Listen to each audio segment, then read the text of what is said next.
So today's our topic is PNF techniques, which is known as the proprioceptive neuromuscular facilitation techniques. As we all know that what is proprioception? Proprioception is the sensation present in our joints, our limbs, which dictates that where our extremity lie in the environment. तो हमारे पास जो proprioception है ये एक necessary चीज है जो जिसकी प्रोप्रियोसेप्टिव फीडबैक के थ्रू हमें पता चलता है कि मोटर कंट्रोल और हमारा बैलेंस जो है वो मेंटेन्ड है या नहीं है, इन नॉर्मल पोजीशन है या नहीं है। सो प्रोप्रियोसेप्शन का हमें आइडिया हो गया। What is neuromuscular facilitation? As we all know that कि हमारे जो स्टिमुलस है या एक्शन पोटेंशियल है वो नर्वस सिस्टम से आता है, जो कि हमारे पास इफेक्टर्स या इफरेंट नर्व्स के थ्रू हमारे मसल तक जाते हैं और वहां पे हमारे मसल्स की क्या होती है, कॉन्ट्रैक्शन प्रोटेक्शन होती है। फैसिलिटेशन ये है कि आपके मसल में ऑलरेडी कोई ना कोई जो है स्टिमुलस है, एक्शन पोटेंशियल है, जस्ट हमें उसको क्या करने की जरूरत है, अगुमेंट करने की जरूरत है, उसको थोड़ा सा फैसिलिटेट करने की जरूरत है। So if we see the definition, proprioceptive neuromuscular facilitation is a stretching technique जो कि मोस्टली कॉमनली यूज होती है आपकी both active and passive range of motion को इंक्रीज करने के लिए। अभी मैंने बात की थी कि आपके मोटर परफॉर्मेंस के लिए प्रोप्रियोसेप्टिव फीडबैक जरूरी है मोटर परफॉर्मेंस इनहेंस करने के लिए, और इसके अलावा आपका कोई भी रिहेबिलिटेशन प्रोटोकॉल है जिसमें आपकी जो है स्ट्रेचिंग जरूरी है। जैसे मोस्टली स्पेस्टिसिटी के पेशेंट्स होते हैं, उनको स्ट्रेच करने की जरूरत होती है। स्ट्रोक का पेशेंट देख ले तो उनमें फ्लेक्शन जो है वो पैटर्न अडॉप्ट हुआ होता है। तो उनमें हम लोग कौन सी टेक्निक्स फॉलो करते हैं? प्रोप्रियोसेप्टिव न्यूरोमस्कुलर फैसिलिटेशन टेक्निक्स जो है। अब प्रोप्रियोसेप्टिव न्यूरोमस्कुलर फैसिलिटेशन जो है इसके आगे फर्दर पैटर्न्स है। ठीक है, पैटर्न्स जो है हमारे पास डिफरेंट टाइप्स के हैं। सिमिलर वे में इसके आगे टेक्निक्स आ जाती हैं। टोटल 5 टेक्निक्स हैं, जिसमें 2 स्टेबलाइजेशन की टेक्निक्स है, 3 आपकी स्ट्रेचिंग की टेक्निक्स है ना। तो अगर हम सबसे पहले देखें व्हाट इज पीएनएफ पैटर्न्स है। पैटर्न्स आपको पता है कि अगर आप मल्टीपल ज्वाइंट पे मूवमेंट करवाएं या मल्टी प्लेनर में मूवमेंट करवाएं तो हम उसको जो है ना वो मूवमेंट एक प्रॉपर पैटर्न में हो रही होती है। तो हम लोग क्या कहते हैं कि पीएनएफ के भी प्रॉपर पैटर्न होते हैं जो कि हमारे पास एसोसिएट कर रहे होते हैं कि आपकी मल्टी ज्वाइंट मूवमेंट हो, या मतलब कंसिस्ट कर रहे होते हैं आपके मल्टी ज्वाइंट मूवमेंट पे, मल्टी प्लेनर मूवमेंट पे, रोटेशनल मूवमेंट पे। हमने जैसे कहेंगे कि फर्स्ट चैप्टर में पढ़ा था कि आपके पास जो है डिफरेंट एक्सिस और प्लेन्स होते हैं। तो अगर आप उन एक्सिस और प्लेन्स को अपने मूवमेंट में इन्वॉल्व कर देते हैं तो आप उसको किस में कन्वर्ट कर देते हैं? एक प्रॉपर पैटर्न में। मतलब जस्ट इमेजिन कि मैं आपको कह रही हूँ कि आपने जो है कोई ईटिंग का फिनोमेना करना है, तो इसमें आपके डिफरेंट पैटर्न्स फॉलो हो रहे हैं, मतलब डिफरेंट मूवमेंट्स है जो कि मूवमेंट्स मिलकर आपकी पैटर्न बना रहे होते हैं। आपकी शोल्डर पे क्या हो रही है? फ्लेक्शन हो रही है, एडक्शन हो रही है। आपकी एल्बो जॉइंट जो है वो 90 डिग्री फ्लेक्शन में है, आपकी रिस्ट जो है वो न्यूट्रल है, बट आपकी फिंगर्स जो है वो फ्लेक्शन में है। तो जब आप हर सेगमेंट को आपस में इनकॉर्पोरेट करते हो तो वो एक प्रॉपर पैटर्न में जो है वो कन्वर्ट हो जाती है। तो पीएनएफ के पैटर्न जो है अपर एक्सट्रीमिटी के पैटर्न और लोअर एक्सट्रीमिटी के। अपर एक्सट्रीमिटी में डेफिनेटली अगर आपकी जो है फ्लेक्शन है तो आपकी एक्सटेंशन की भी मूवमेंट है, तो आप upper extremity D1 flexion pattern adopt करते हो एंड एक्सटेंशन पैटर्न अडॉप्ट करते हो। सिमिलर वे में अगर आप D2 पैटर्न की बात करो तो उसमें भी आपने फ्लेक्शन पैटर्न अडॉप्ट करना है और एक्सटेंशन पैटर्न जो है वो अडॉप्ट करना है। जैसे अगर मैं आप लोगों को शो करवाऊं कि आपकी जो है D1 फ्लेक्शन पैटर्न है क्या, मैं जस्ट आपको एक एग्जाम्पल देने लगी हूँ जिससे आप लोगों को आइडिया हो जाएगा कि जो है हमारी what is D1 flexion pattern and what is D1 extension pattern जो है। तो आप लोग ये देखिएगा कि आपकी जो है पीएनएफ पैटर्न, अगर मैं ये आप लोगों से बात करती हूँ तो आपके D1 फ्लेक्शन पैटर्न क्या है कि आपका जो है शोल्डर फ्लेक्शन में हो, अडक्शन में हो और एक्सटर्नल रोटेशन में हो। ठीक है, तो अगर आप लोग शोल्डर को फ्लेक्स भी करते हो, अडक्ट करते हो और एक्सटर्नली रोटेट करते हो तो ये सिर्फ शोल्डर के सेगमेंट के मूवमेंट्स आएंगे। सिमिलर वे में आप फोर आर्म को सुपिनेट कर देते हो, आप रिस्ट को जो है रेडियल डेविएशन के साथ, डेफिनेटली अगर आपकी सुपिनेशन है तो रेडियल डेविएशन होगी, साथ आपने रिस्ट की फ्लेक्शन अडॉप्ट करनी है और फिंगर की फ्लेक्शन, क्योंकि हम कौन सा पैटर्न पढ़ रहे हैं? D1 flexion pattern.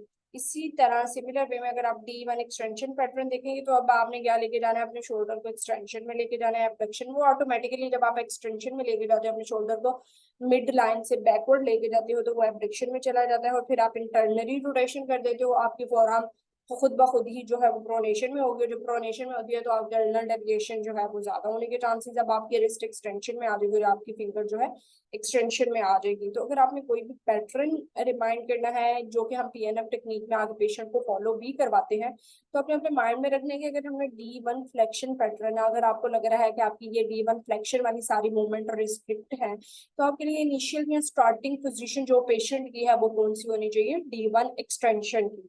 और अगर मैं कह रही हूँ कि पेशेंट की एक्सटेंशन वाली सारी मूवमेंट रिस्ट्रिक्ट है, तो मेरे लिए स्टार्टिंग पोजीशन क्या होनी चाहिए? D1 फ्लेक्शन की। तो सिर्फ इसमें स्टार्टिंग पोजीशन याद रखना है कि अगर आपने D1 फ्लेक्शन पैटर्न अडॉप्ट करवाना है या फॉलो करवाना है, उसमें एक्सरसाइजेस करवानी है, तो आपकी स्टार्टिंग पोजीशन क्या होनी चाहिए? D1 एक्सटेंशन की पोजीशन होनी चाहिए। So come back to the slides again. तो उसमें हमने पैटर्न्स पढ़ लिए। इसमें मैंने आपको एक एग्जांपल दिया, आई होप सो कि आपको जो है वो अंडरस्टैंड हो गया होगा कि what is flexion and extension pattern जो है।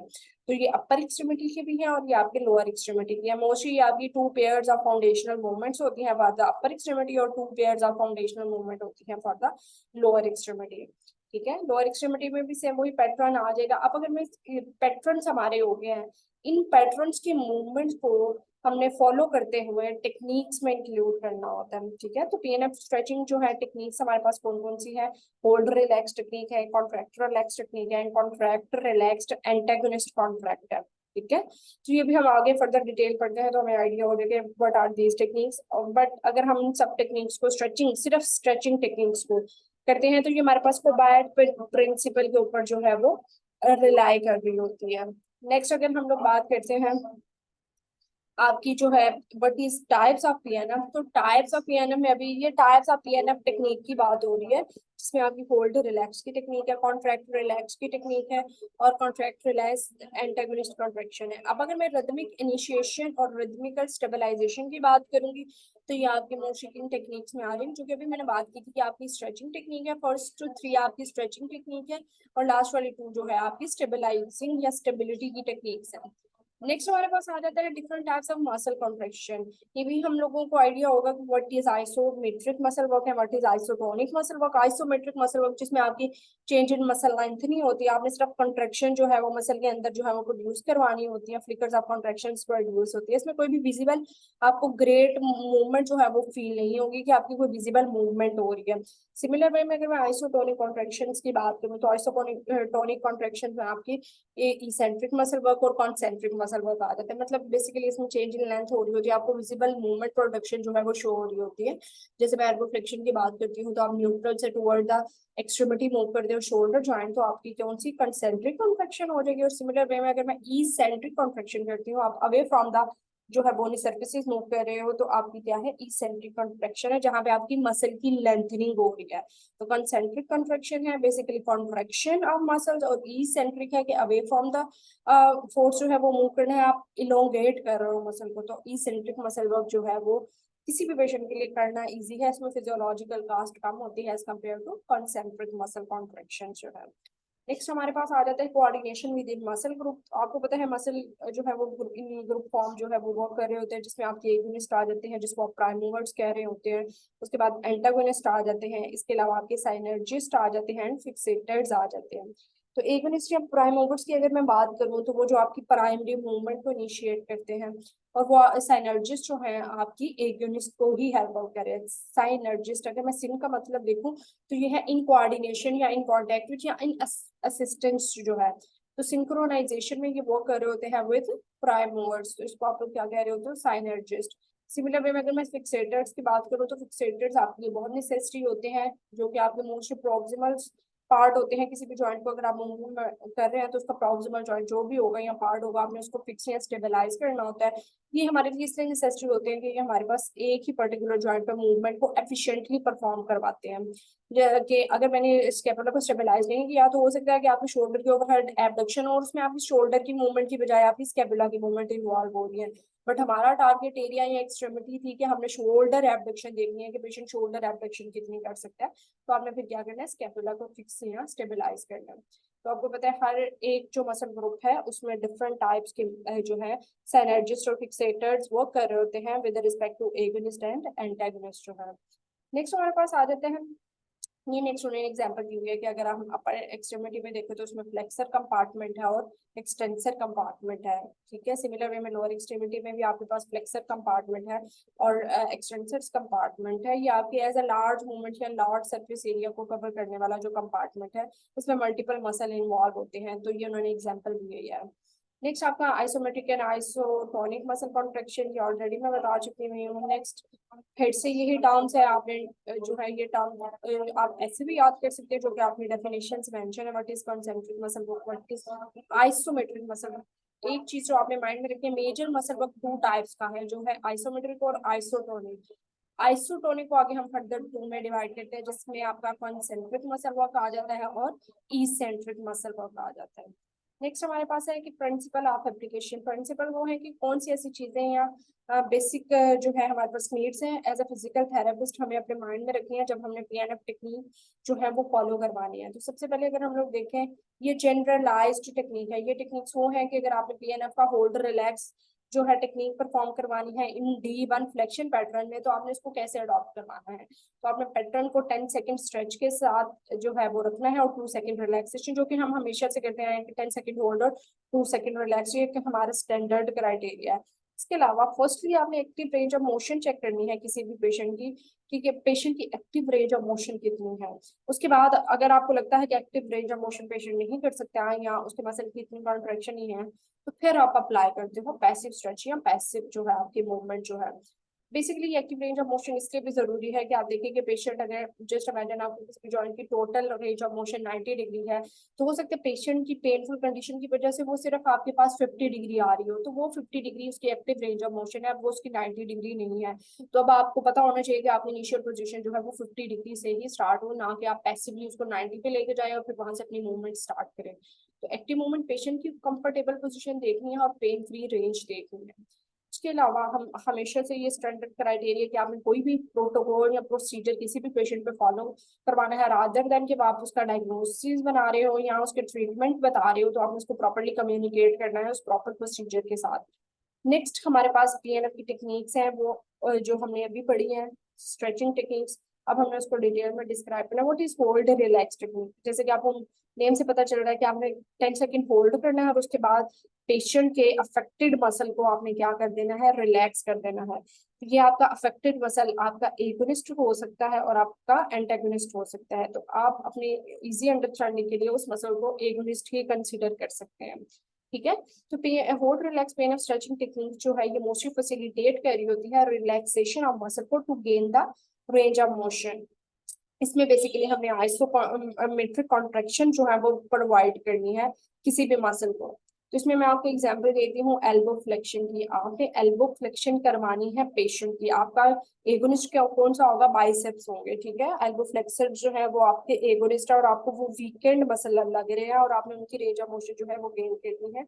तो आप क्या करोगे, आप जिस पेशेंट को करोगे कि try to attempt move your extremity towards your shoulder, वो ट्राई करेगा बट उसमें कोई भी विजिबल मूवमेंट नहीं आएगी, क्योंकि आइसोमेट्रिक कॉन्ट्रैक्शन का पर्पस ही यही है कि आपकी चेंज इन लेंथ नहीं हो रही, सिर्फ मसल के अंदर जो है वो कंट्रैक्शन प्रोडक्शन हो रही है। तो आप जब ट्राई करते हो, आप पेशेंट को कहते हो ट्राई करे, तो उसके अंदर मसल कॉन्ट्रैक्शन प्रोड्यूस होना स्टार्ट हो जाती है।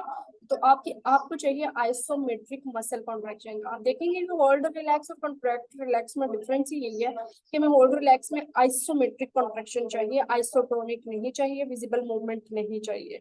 और आपने इसको 10 सेकंड होल्ड करवाने के बाद उसके बाद पेशेंट को क्या कहना है, तो वो रिलैक्स कर ले, अब वो अपना जो है वो कॉन्ट्रैक्शन प्रोडक्शन ना करे, अब उसको जरूरत नहीं है कि वो अपनी एक्सट्रीमिटी को टुवर्ड जो शोल्डर जॉइंट जो है वो मूव करे, ठीक है। तो आप इसमें एल्बो फ्लेक्शन की एग्जांपल दे सकते हो, नी फ्लेक्शन की एग्जांपल दे सकते हो, जो भी आपको इजी लगे। नेक्स्ट है होल्ड रिलैक्स। आपने कर लिया, होल्ड कर लिया आपने, उसके बाद आपने इसको स्ट्रेच कैसे देना है, ठीक है। होल्ड रिलैक्स स्ट्रेचिंग टेक्निक है। आपने अवेलेबल रेंज ऑफ मोशन से स्टार्ट करना है, पेन फ्री रेंज होगी वो पेशेंट की, वहां पे आपने अप्लाई करना है पैसिव स्ट्रेच फॉर 10 सेकंड के लिए। जो अभी मैंने बात की है कि अगर आपने एल्बो जो है वो फ्लेक्शन करवानी है, तो आप पेशेंट को क्या, आपने डाउनवर्ड जो है वो फोर्स लगानी है और पेशेंट जो है अपवर्ड मूव करने की ट्राई करेगा। तो इसके अंदर इस पोजीशन को आपने 10 सेकंड होल्ड करके रखना है। तो बेसिकली आप उसको क्या कर रहे हो, स्ट्रेच कर रहे हो। ये जब स्ट्रेच होगा, आप जब उसको कर रहे हो तो आपके ना मसल के अंदर, बाइसेप के अंदर आइसोमेट्रिकली कॉन्ट्रैक्शन प्रोड्यूस हो रही है। आपने एटलीस्ट जो है इसको 6 सेकंड के लिए जरूर होल्ड करना है। उसके बाद अब आपने क्या करना है, पेशेंट को कहना है कि रिलैक्स करें खाना कब पर, आप सेकंड जो कि आपके 2 to 3 सेकंड्स हो गए। और फिर आप जब नेक्स्ट रेपिटेट करोगे इस मूवमेंट को, जो कि हमें 5 to 7 टाइम रेपिटेशन करनी होती है, तो अब आप ने जो है एक नई रेंज पे जाके दोबारा से उसको पैसिव स्ट्रेच दिया और वहां से फिर उसको आइसोमेट्रिकली कॉन्ट्रैक्ट करवाया, और उसके बाद आपने उसमें रिलैक्सेशन का फिनोमेना जो है वो इंड्यूस करवा दिया। ये आप लोगों को मतलब एक सिंपल कॉन्सेप्ट बताओगे, जब भी कोई मसल फुली कॉन्ट्रेक्शन करता है उसके बाद जब आप उसको रिलैक्स करते हो तो मसल में लेंथनिंग प्रोड्यूस होती है, या आप कह सकते हैं कि उसकी रेंज ऑफ मोशन इंप्रूव होती है, वहां पे आपका ब्लड फ्लो इनहेंस होता है। वो आपकी क्या करवाता है, आपके मसल को रिलैक्स करवा रहा होता है। नेक्स्ट हमारे पास है कि हम जो है होल्ड रिलैक्स स्ट्रेच जो है आइसोमेट्रिक कॉन्ट्रैक्शन आप रिस्ट्रिक्टेड मसल करवा रहे होते हैं, और ये मोस्टली ऑटोजेनिक इनहिबिशन का फिनोमेना होता है जिसमें रिलैक्स होता है मसल। जैसे भी मैंने बात की कि फुली कॉन्ट्रैक्शन के बाद इनहिबिशन या फीडबैक स्टिमुलस आता है जिसने ये कहना है कि आपका मसल जो है उसको रिलैक्सेशन की जरूरत है। जो हम 2 to 3 सेकंड के लिए पेशेंट को रिलैक्सेशन का टाइम देते हैं, ये बेसिकली वही टाइम है जिसमें आपके मसल में ऑटोजेनिक इनहिबिशन प्रोडक्शन हो रही होती है। तो हमारे पास जो है होल्ड रिलैक्स की टेक्निक जो है आप इस तरीके से इसको क्या कर सकते हो, फॉलो करवा सकते हो। ये आपकी बात आ गई कि आप होल्ड रिलैक्स टेक्निक को कहाँ पे यूटिलाइज कर सकते हो, जब आपके एगोनिस्ट जो है बहुत ज्यादा वीक हो और आपने उनको एक्टिवेशन करवानी हो, तो तभी आप स्टार्टिंग में ये वाली टेक्निक जो है फॉलो करवा सकते हो। इसके अलावा पेशेंट अभी आइसोटोनिकली मसल वर्क नहीं कर सकता, मतलब बहुत विजिबल मूवमेंट नहीं कर सकता, पेशेंट अगेंस्ट ग्रेविटी मूवमेंट नहीं कर सकता, तो आप उसमें आइसोमेट्रिक कॉन्ट्रैक्शन जो है वो प्रोड्यूस करवा सकते हो rather than isotonic muscle contraction जो है। और इसमें आप देखते हो कि आप पैसिवली मूव कर रहे होते हो पेशेंट को। भी हमने बात यही की थी कि फिजिकल थेरेपिस्ट जो है पैसिवली स्ट्रेच अप्लाई कर रहा होता है, ठीक है। सिर्फ पेशेंट ट्राई टू अटेम्प्ट करता है कि वो अपनी मूवमेंट प्रोड्यूस करे, वो मूवमेंट प्रोड्यूस नहीं होती, बट ये है कि पेशेंट के मसल के अंदर कॉन्ट्रैक्शन प्रोड्यूस हो जाती है, ठीक है। उसके अलावा कॉन्ट्रैक्शन टाइम और एफर्ट वही है जो कि आपकी कॉन्ट्रैक्ट रिलैक्स टेक्निक में है। तो अभी मैंने कॉन्ट्रैक्ट रिलैक्स टेक्निक और होल्ड रिलैक्स का डिफरेंस बताया कि आपको कॉन्ट्रैक्ट रिलैक्स में बेसिकली आइसोटोनिक मसल वर्क की जरूरत है rather than isometric muscle work जो है। तो नेक्स्ट हमारी टेक्निक कॉन्ट्रैक्ट रिलैक्स ही है, जिसको हमने जो है वो फॉलो करना है कि what is contract relax technique. इसमें भी आपने पैसिव प्लेसमेंट रिस्ट्रिक्टेड मसल पे ही करनी है, बट ये है कि आप आपके मसल कॉन्ट्रैक्शन क्या हो जाएगी, आइसोटोनिक मसल कॉन्ट्रैक्शन हो जाएगी। जब आपने स्ट्रेच प्रोड्यूस किया, आपको पता है आपके स्ट्रेच के रिसेप्टर जो है मसल के अंदर आपके यहाँ तो गोल्जी टेंडन ऑर्गन्स होते हैं या मसल स्पिंडल होते हैं। गोल्जी टेंडन ऑर्गन्स होते हैं वो टाइट मसल को रिलैक्स करते हैं, और जब आपने आइसोटोनिक कॉन्ट्रैक्शन प्रोड्यूस करवाई और उसके बाद जब आपने 3 सेकंड के लिए रिलैक्सेशन करवाई, तो तब आपकी क्या है, गोल्जी टेंडन ऑर्गन जो है वो एक्टिवेट होते हैं, वो आपके टाइट मसल को जो है वो रिलैक्सेशन की तरफ लेके जाते हैं। इसमें वही टेक्निक आपने फॉलो करनी है कि आपने active range of motion perform की। Start with active range of motion, आपने देखा पेशेंट की एक्टिव रेंज ऑफ मोशन जो है 50 डिग्री है या 40 डिग्री, वो आपकी इनिशियल या स्टार्टिंग पोजीशन हो जाएगी। अब वहां से आपने पैसिव स्ट्रेच अप्लाई करने हैं फॉर 10 सेकंड के लिए, और उसके बाद आपने 2 to 3 सेकंड के लिए उसको क्या करना है, कॉन्सेंट्रिक कॉन्ट्रैक्शन आप एगोनिस्ट मसल करनी है फॉर 2 सेकंड, और फिर आपने अप्लाई करना है stretch and then hold for 10 second. ये आपकी रेपिटेशन मूवमेंट है। बेसिकली आपका पर्पस सिर्फ यही है कि अब आपने पैसिवली स्ट्रेच अप्लाई किया फॉर 10 सेकंड के लिए, और उसके बाद पेशेंट को क्या कहा कि आपने कॉन्सेंट्रिक कॉन्ट्रैक्शन प्रोड्यूस करनी है। आपने टुवर्ड जो है शोल्डर जॉइंट, इसमें भी एल्बो फ्लेक्शन की अगर मैं एग्जांपल दूं, तो अब आपने पेशेंट को कहना है कि अब आपने पैसिव स्ट्रेच अप्लाई करके छोड़ दिया, पेशेंट इटसेल्फ ट्राई करेगा मूव करने की टुवर्ड जो है शोल्डर जॉइंट, और इसमें आपको स्लाइड सी मूवमेंट भी फील होगी, मतलब आपको मसल की लेंथ चेंज होते फील होगी जब वो कॉन्ट्रैक्शन एगोनिस्ट कॉन्ट्रैक्शन प्रोड्यूस कर रहा होगा या जब अपने एल्बो जॉइंट को फ्लेक्स कर रहा होगा, ठीक है। नेक्स्ट हमारे पास आप क्या है, perform the concentric contraction, isotonic contraction. आप टाइट मसल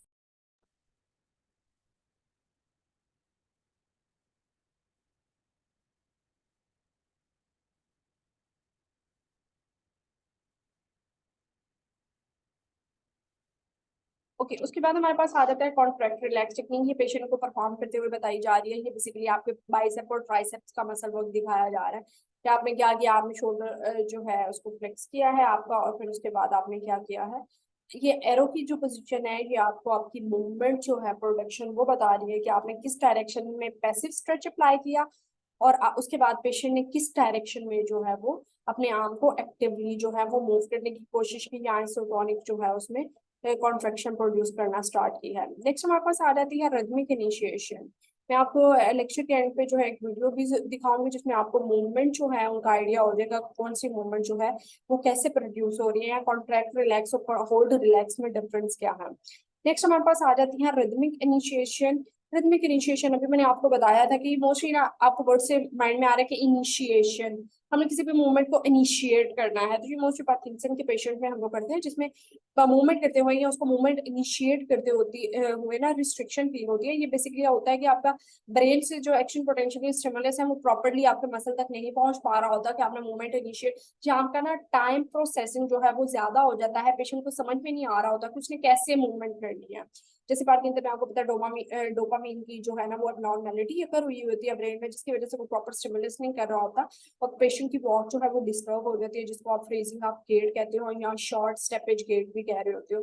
इसमें बेसिकली आपकी लोअर एक्सट्रीमिटी में रिजिडिटी डेवलप हो जाती है और पेशेंट जो है सडन टर्न नहीं कर सकता अपने आप को, तो वो जब भी वॉक करता है ना शॉर्ट स्टेप लेता है, उसको कोई ज्यादा जो है ना और चलते चलते वो रुक जाता है, तो उसको मूवमेंट इनिशिएट करना जो है वो प्रॉब्लम हो जाता है। तो आपको पता है आपका एक प्रॉपर प्रोटोकॉल है, सबसे पहले आपने पैसिव मूवमेंट करवानी है। पैसिव मूवमेंट अगर आपको लगता है कि आप कोई प्रोग्रेशन नहीं करवा रही है, पेशेंट के लिए इफेक्टिव नहीं है, तो आप एक्टिव असिस्टिव की तरफ जाते हो।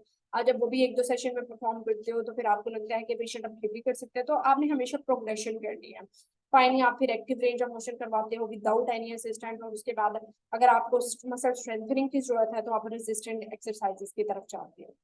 तो आपकी कौन, आपने होल्ड रिलैक्स पढ़ ली, कॉन्ट्रैक्ट रिलैक्स पढ़ ली, आपने रिदमिक इनिशिएशन पढ़ ली, उसके बाद है कॉन्ट्रैक्ट रिलैक्स एगोनिस्ट कॉन्ट्रैक्ट या एंटागोनिस्टिक कॉन्ट्रैक्ट रिलैक्स है।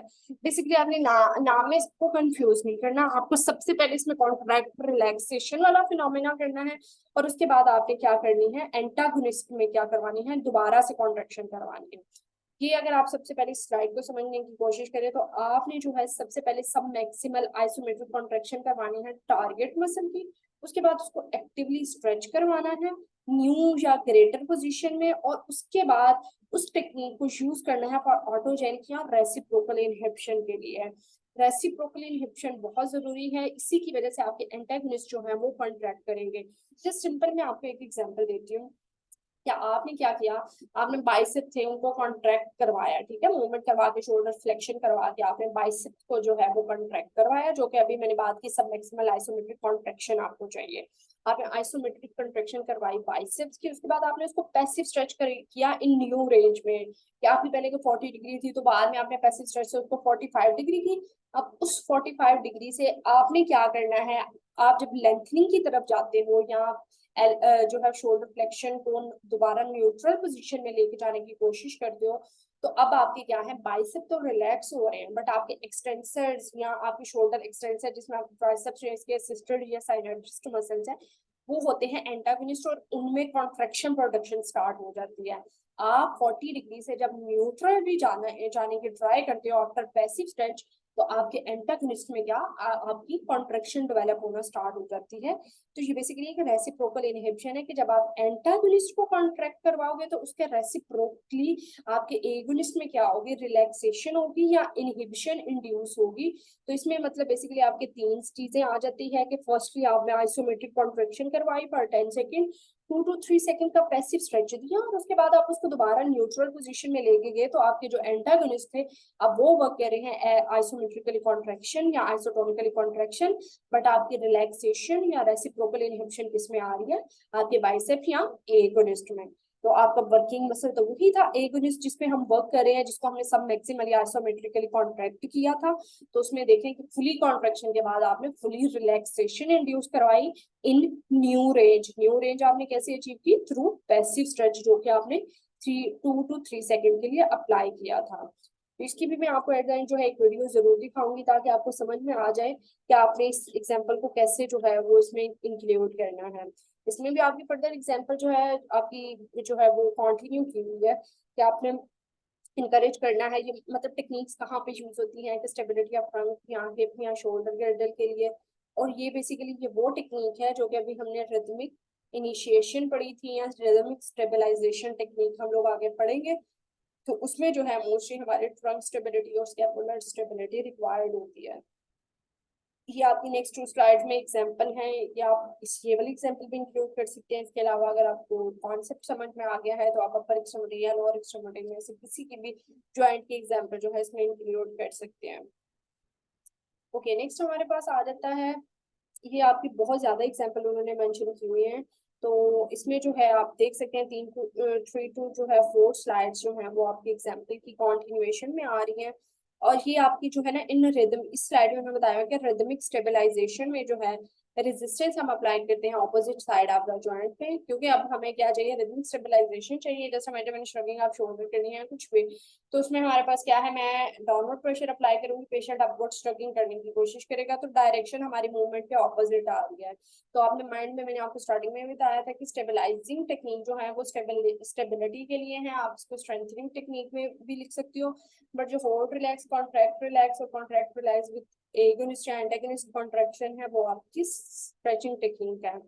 तो इसमें आप देखिए कि आपने अपवर्ड अगर श्रगिंग और शोल्डर को प्रिवेंट करना था, तो आपने क्या किया, डाउनवर्ड प्रेशर अप्लाई किया, बट पेशेंट को हम लोग करेंगे वो श्रग करने की ट्राई करें, तो आप ऑपोजिट डायरेक्शन में कर रहे हो, तो ये बेसिकली आपकी स्ट्रेचिंग टेक्निक नहीं है, या मसल या जॉइंट मस्कुलर को स्ट्रेंथन करने के लिए जो है वो यूटिलाइज हो रही होती है। तो ये स्टेबलाइजिंग टेक्निक जो है ये आप कर सकते हैं कि आपकी जो है ना, फर्स्ट आपको डेफिनेशन पता होनी चाहिए जिसमें आपकी रिदमिक स्टेबलाइजेशन और स्लो रिवर्सल है, उसके बाद आपकी ये एग्जांपल मेंशन है, और उसके बाद ये दोबारा से आपकी रिदमिक स्टेबलाइजेशन है कि इसमें आपकी को कॉन्ट्रैक्शन ऑफ मसल हो रही होती है, आपको हैंड को बाइलेटरल प्लेस करना है, जैसे कि भी मैंने आपको बताया कि आपने शोल्डर श्रगिंग ऑफ शोल्डर करनी है, तो आपने जो है शोल्डर के अबव बाइलेटरली हैंड प्लेस करना है, बाइलेटरल पेशेंट को कहना है कि वो फोर्स या एफर्ट जो है एक्सर्ट करे अपवर्ड मूव करने की, और आपने पेशेंट को कहना है कि do not let me move your limb.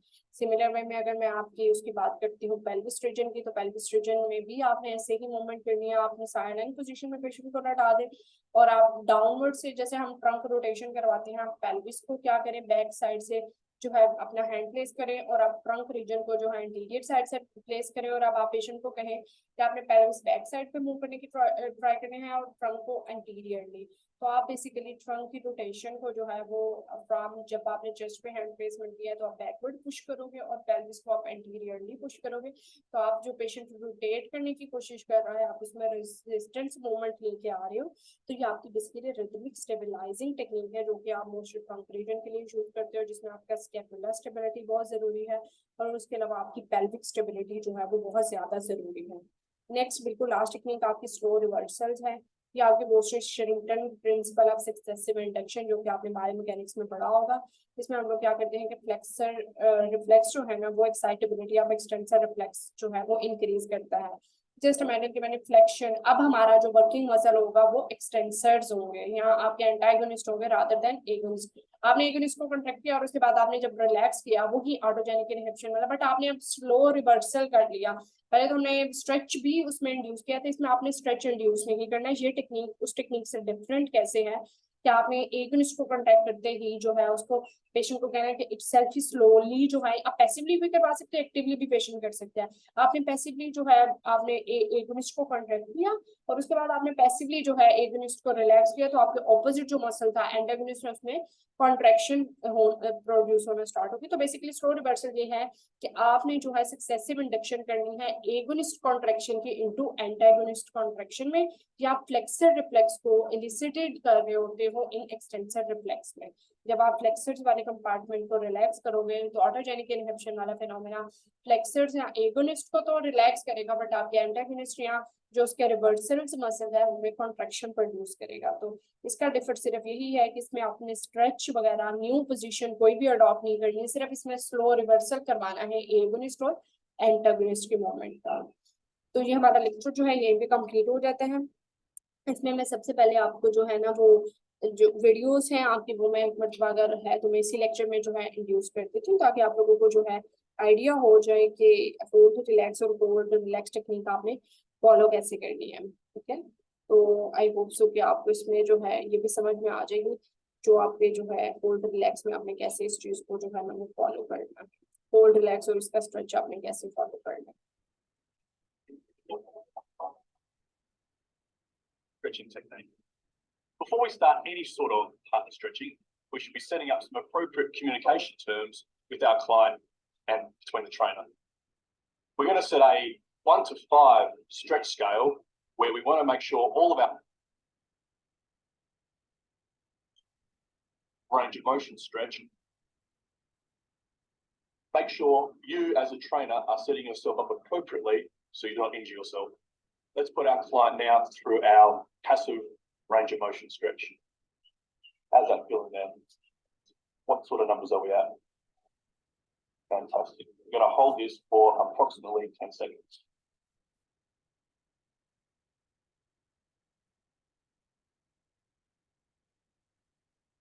Eight, 9, 10.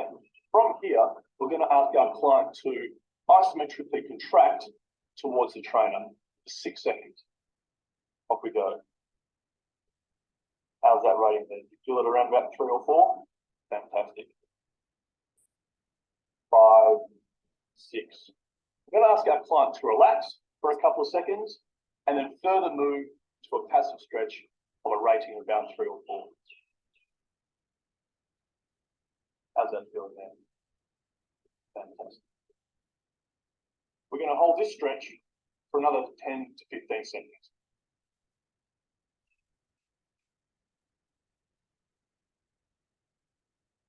So basically आप लोग अगर देखें तो इसमें उसने क्या किया, आपकी लोअर एक्सट्रीमिटी में आपका वर्किंग मसल या एगोनिस्ट मसल वर्क आपका कौन सा है, क्वाड्रिसेप्स है। बेसिकली ये आपकी हिप फ्लेक्शन जो है उसको इम्प्रूव कर रहा है।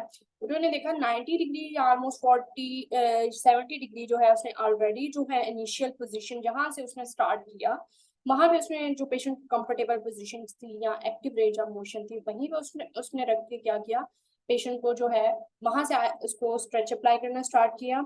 स्ट्रेच अप्लाई जो कि उसने 10 सेकंड के लिए किया, पैसिव स्ट्रेच जो था जो कि वो अपनी स्टेबिलिटी या अपने ट्रंक रीजन के थ्रू प्रोवाइड कर रहा था। उसके बाद उसने 6 सेकंड के लिए आइसोमेट्रिकली उसको क्या कहा है तो वो कॉन्ट्रैक्ट करे। वो कॉन्ट्रैक्शन कैसे की कि पेशेंट वो डाउनवर्ड उसको पुश कर रहा था बट उसने उसको उसी न्यूट्रल पोजीशन में मेंटेन रखा है। तो आप देखो उसमें कोई भी विजिबल मूवमेंट नहीं आई उस टाइम ड्यूरेशन के दौरान जो है। और उसके बाद जो है उसने उसको पैसिवली दोबारा से जो है इन न्यू रेंज ऑफ मोशन में स्ट्रेच किया है जो कि ऑलमोस्ट कह सकते हैं ऑलमोस्ट 5 to 10 डिग्री जो है उसमें इम्प्रूवमेंट आ रही है। तो ये सिमिलर वे में आपकी क्या है ये होल्ड रिलैक्स टेक्निक जो है आप इसको फॉलो कर सकते हो। ठीक है, उसके बाद कॉन्ट्रैक्ट रिलैक्स टेक्निक है। कॉन्ट्रैक्ट रिलैक्स टेक्निक जो है मैंने आपको बताया था कि इसमें आपने आइसोटोनिकली जो है इसकी मूवमेंट जो है वो प्रोड्यूस करनी है। आप इसमें जो है वीडियोस खुद से भी सर्च कर सकते हैं और आप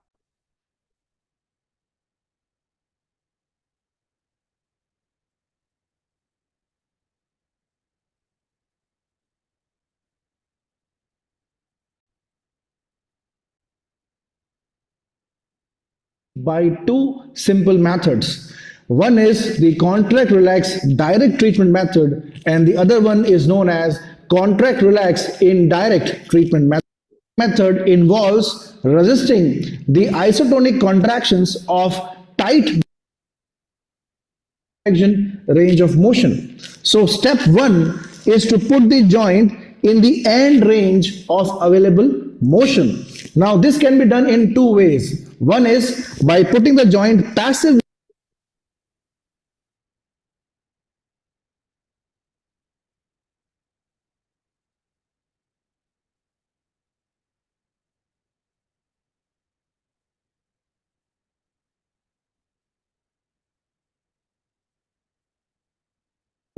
into the end range of motion, or the second way is to ask the patient himself or herself bring the joint into the end range of restriction against little resistance of the therapist. So Jyotsna, bend your elbow as far as you can. Keep bending, keep bending, keep bending, keep bending, keep bending. Very nice. Keep bending, keep bending.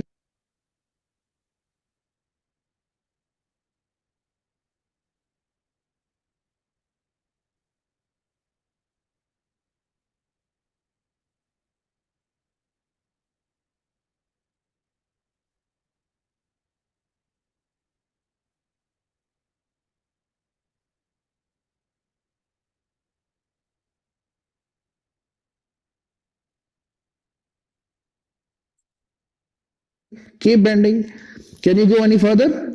Okay, so Jyotsna has put her elbow joint into the end range of restriction against my little resistance. Now the step 2 in contract relax is to ask for a strong isotonic contraction of the antagonist group of muscles. Now, Jyotsna, push down against my hand with your best effort.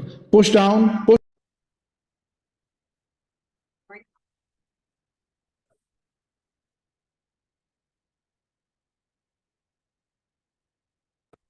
against my hand with your best effort. Push down, push down, push down. Keep pushing, keep pushing, keep pushing. Good. Now this resistance to the isotonic contraction of the antagonist should be maintained for at least 5 to 8 seconds. And now relax. And now, once the patient relaxes, the joint should be repositioned into the newly improved range. Again, this repositioning of the joint can be done either passively by the therapist or actively by the patient against the little resistance of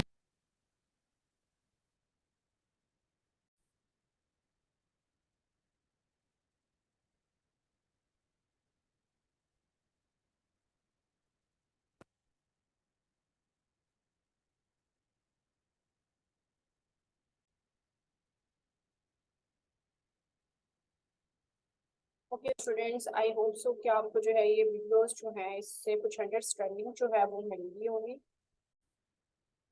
जो है आपकी slide जो है almost इतनी ही है। ज्यादा जो important techniques हैं वो आपके लिए स्ट्रेचिंग टेक्निक्स हैं, जो कि आपकी रिलैक्स है, कॉन्ट्रैक्ट रिलैक्स है।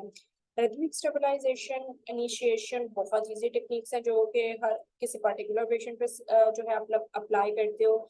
रिदमिक स्टेबलाइजेशन और स्लो रिवर्सल टेक्निक जो है आपकी डिफरेंट है। स्लो रिवर्सल बहुत इजी है, जो मैंने आपको बताया, आपने एगोनिस्ट कॉन्ट्रैक्शन के साथ आपने एंटागोनिस्ट कॉन्ट्रैक्शन को रिवर्स करके फॉलो अप में लेके आना है। रिदमिक स्टेबलाइजेशन की एग्जांपल मैंने आपको बताने की कोशिश की, जिसमें मैंने स्टेबुलर श्रगिंग बता दी, आपको पेल्विक स्टेबलाइजेशन बता दी। आई होप सो कि आपको ये स्ट्रेचिंग और स्टेबिलिटी टेक्निक्स जो है वो समझ में आ गई होंगी। एट द एंड जो है स्लाइड्स के वो मैं आपको इस वीडियो के लिंक्स भी फॉरवर्ड कर देती हूँ, ताकि आपको पेशेंट की पोजीशन और अपनी पोजीशन का पता हो। आपको पता हो कि आपने कितने टाइम के लिए स्ट्रेच अप्लाई करना है और कब आपने आइसोमेट्रिकली जो है उसकी स्ट्रेंथनिंग या कॉन्ट्रैक्शन डेवलप करवानी है, और कब आपने आइसोटोनिकली जो है उसकी स्ट्रेंथनिंग या स्ट्रेचिंग अप्लाई करनी है। तो आई होप सो कि आपको ये जो है लेक्चर समझ में आ गया होगा।